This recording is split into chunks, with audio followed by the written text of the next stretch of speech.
കഴിഞ്ഞ ദിവസം ഞാനൊരു സ്കൂളിൽ ക്ലാസ് എടുക്കാൻ പോയപ്പോൾ ഒരു കുട്ടി എന്നോട് വന്ന് പറഞ്ഞു. പല കുട്ടികളും ഇങ്ങനെ സംശയങ്ങളൊക്കെ ചോദിക്കാറുണ്ട്. അപ്പോൾ ഒരു കുട്ടി എന്നോട് വന്ന് പറഞ്ഞു, മാം ഈ പാരൻസിനൊക്കെ ക്ലാസ് എടുക്കാൻ പോകുന്ന സമയത്ത് മാം പാരൻസിനോട് പ്രത്യേകിച്ച് പറയണം, ഈ പരസ്പരം കമ്പയർ ചെയ്യരുത്, കുട്ടികളെ തമ്മിൽ കമ്പയർ ചെയ്യരുതെന്ന്. കാലാകാലങ്ങളായിട്ട് നമ്മൾ പാരൻസിനോട് പറയുന്ന കാര്യമാണ്. പലപ്പോഴും കൗൺസിലിംഗ് സെഷൻസിൽ വരുമ്പോഴും അതുപോലെ തന്നെ ക്ലാസ് എടുക്കാൻ പോകുമ്പോഴും ഒക്കെ നമ്മൾ പറയാറുള്ള ഒരു കാര്യമാണ്. കുറേ പാരൻസിനൊക്കെ അവയർനെസ് ഒക്കെ ഉണ്ടായിട്ടുണ്ടെങ്കിലും ഇപ്പോഴും ചില പാരൻസ് എങ്കിലും ഇങ്ങനെ ചെയ്യാറുണ്ട്. ഇതുവഴി കുട്ടികൾക്ക് വിഷമം ഉണ്ടാക്കും എന്നുള്ളത് മാത്രമല്ല, അവരുടെ ആത്മവിശ്വാസം തല്ലിക്കെടുത്തുകയാണ് ചെയ്യുന്നത്. സമൂഹത്തിൽ ഇറങ്ങി എന്തെങ്കിലും ഒരു കാര്യം മറ്റുള്ളവരോട് സംസാരിക്കുകയും ഒക്കെ ചെയ്യണമെങ്കിൽ അവരൊരു കൺഫ്യൂഷനിലോട്ട് എത്തിച്ചേരും. പറയുന്നത് ശരിയാണോ തെറ്റാണോ അങ്ങനെയുള്ളൊരു കൺഫ്യൂഷൻ സ്റ്റേജിലോട്ട് എത്തിച്ചേരും.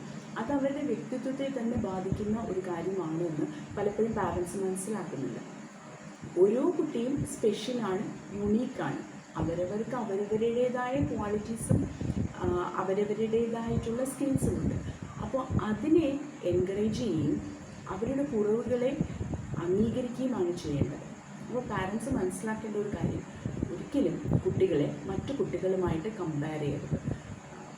അവരുടെ കഴിവുകളെ എൻകറേജ് ചെയ്ത് നല്ല ഒരു വ്യക്തിത്വത്തിനുടമയാക്കി മാറ്റുകയാണ് ചെയ്യേണ്ടത്.